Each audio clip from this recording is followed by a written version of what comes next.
বাড়িতে গেস্ট এসছে আর আপনি ভাবছেন চিকেনের কোন প্রিপারেশনটা করলে তারা খুশি হয়ে খাবে আর আপনারও অনেক প্রশংসা করবে, বা একঘেয়ে চিকেন রান্না খেয়ে বোর হয়ে গেছেন, একটু মুখ বদল করতে চান, তাহলে আমার আজকের এই ভিডিওটা অবশ্যই দেখুন। বাই দ্য ওয়ে, আমি চন্দ্রিমা, আমার চ্যানেল মিষ্টি ক্ল্যাম্পে সবাইকে স্বাগত জানাই। আজ আমি এই ভিডিওর মাধ্যমে আপনাদের সাথে শেয়ার করব আমি কিভাবে চিকেন কালাভুনা বানিয়ে থাকি। তাই ভিডিওটা অবশ্যই স্কিপ না করে শেষ পর্যন্ত দেখতে হবে।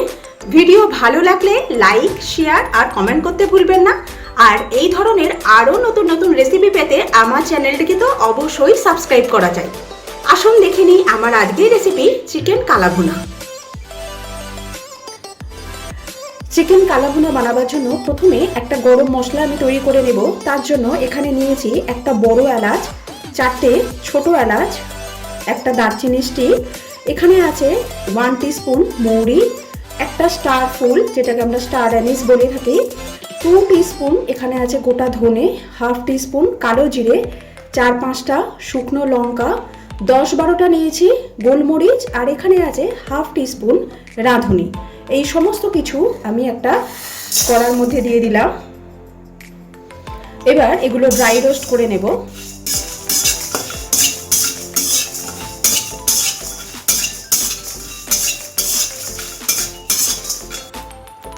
মশলা ড্রাই রোস্ট করা হয়ে গেছে, এগুলো এবার একটা প্লেটে ঢেলে নিচ্ছি।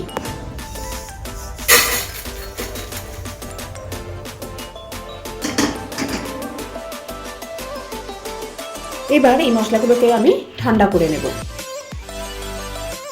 মশলাটা ঠান্ডা হয়ে গেছে, এবার এর মধ্যে আমি অ্যাড করে দিচ্ছি 1/2 জয়িত্রী ফুল, আর সেই সাথে অ্যাড করে দেবো একটা জায়ফলের 8 ভাগের 1 ভাগ বলতে পারেন। এটাকে আমি গ্রেটারের সাহায্যে গ্রেট করে এর মধ্যে দিয়ে দিচ্ছি।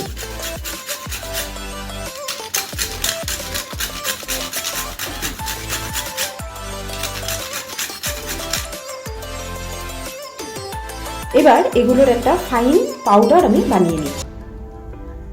এই রান্নাটা করার জন্য এখানে আমি নিয়েছি 1 কেজি চিকেন। চিকেনের পিসগুলো একটু বড় সাইজের পিস করা আছে। এবার চিকেনটাকে প্রথমে ম্যারিনেট করে নেব। তার জন্য আমি প্রথমে দিয়ে দিচ্ছি 1/4 কাপ টক দই,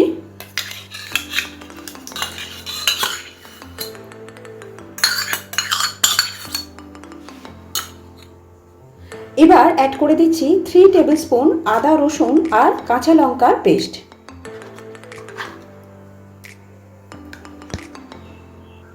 দিচ্ছি 1/2 টিস্পুন হলুদের গুঁড়ো, এবার দিচ্ছি 1 teaspoon Kashmiri red chilli powder. প্রথমে যে ভাজা গরম মশলাটা আমি তৈরি করেছিলাম সেই গরম মশলাটা দিয়ে দিচ্ছি 2 টিস্পুন।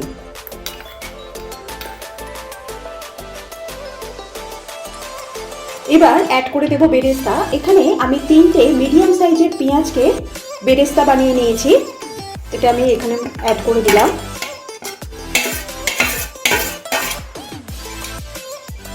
সেই সাথে অ্যাড করে দিচ্ছি একটা ছোট সাইজের পেঁয়াজ, যেটাকে আমি স্লাইস করে কেটে নিয়েছি, এটাকে অ্যাড করে দিলাম। অ্যাড করে দিচ্ছি পরিমাণ মতো নুন,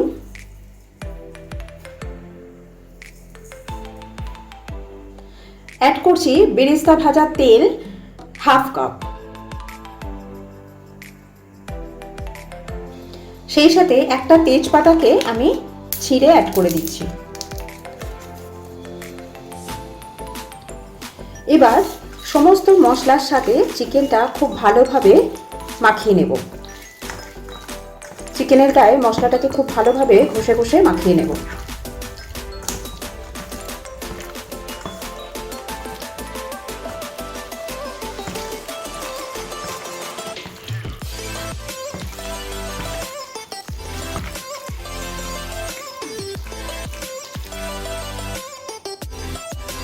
মশলার সাথে চিকেন খুব ভালোভাবে মাখিয়ে নিয়েছি। এইভাবে আমি আধ ঘন্টা রেখে দিচ্ছি। আধ ঘন্টা পরে এবার আমি রান্নাটা শুরু করব। রান্নাটা করার জন্য আমি একটা লোহার কড়াই নিয়ে নিয়েছি। কড়ার মধ্যে আমি দিয়ে দিচ্ছি সর্ষের তেল। এই রান্নাটা সর্ষের তেল দিয়ে করলে বেশি ভালো হবে, কালারটা বেশি কালচে আসবে। তেলটা দেবার পর তেলটা যখন গরম হয়ে যাবে তখন এর মধ্যে আমি 1 টিস্পুন চিনি দিয়ে দিচ্ছি। চিনিটা যতক্ষণ না ভালোভাবে গুলে যায় ততক্ষণ এইভাবে একটুখানি নাড়তে থাকবো।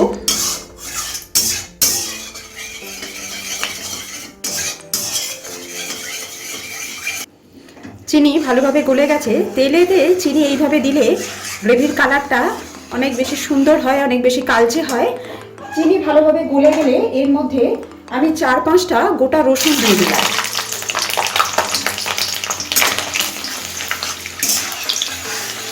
রসুনটাকে সামান্য একটুখানি ভেজে নেব। এরপরেই এই তেলের মধ্যে আমি দিচ্ছি 1/2 teaspoon Kashmiri red chilli powder.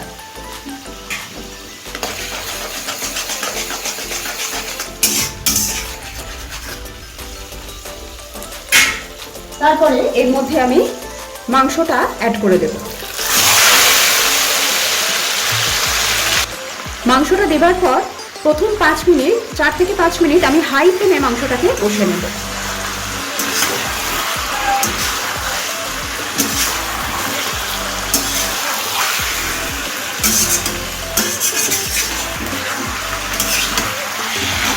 আর এই রান্নাটা চেষ্টা করবেন একটা লোহার কড়াইতে করতে।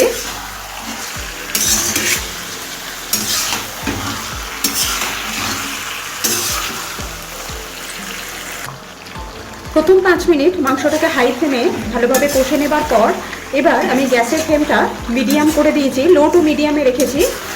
এবার লো টু মিডিয়ামে রেখে এটাকে কভার করে দেব। দিয়ে আস্তে আস্তে মাংসটাকে এইভাবে কিছুক্ষণ রান্না করে নেব।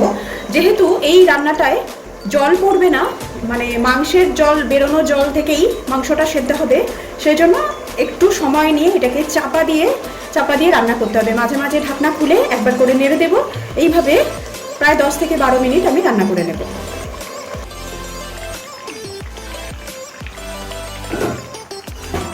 মাঝখানে একবার ঢাকনা খুলে আমি নেড়ে দিচ্ছি।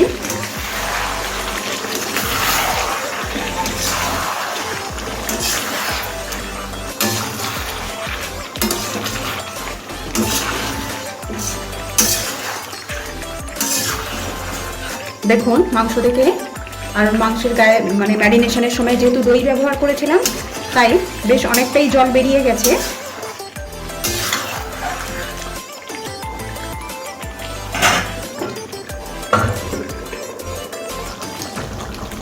দশ মিনিট মাংসটাকে কভার করে রান্না করে নেবার পর এবার আমি এতে অ্যাড করে দিচ্ছি বাকি যে ভাজা মশলাটা ছিল, সেই ভাজা মশলাটা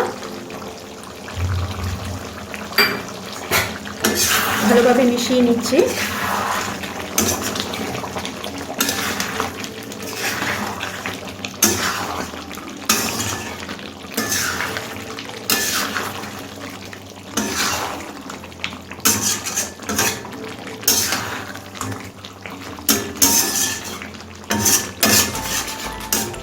এবার আবারও এটাকে কভার করে দিয়ে মাংস পুরোপুরি সেদ্ধ না হওয়া পর্যন্ত রান্না করে নেব। আরও 15 মিনিট আমি চাপা দিয়ে রান্না করে নিয়েছি। মাঝে মাঝে ঢাকনা খুলে আমি নেড়ে দিয়েছি। কালারটা দেখে বুঝতেই পাচ্ছেন কত সুন্দর একটা কালার এসছে। আর মাংস একদম প্রপার সেদ্ধ হয়ে গেছে। আমার রান্না কমপ্লিট। এবার আমি গ্যাসের ফ্লেমটাকে অফ করে দিলাম। তৈরি হয়ে গেছে আমার আজকের রেসিপি চিকেন কালা ভুনা।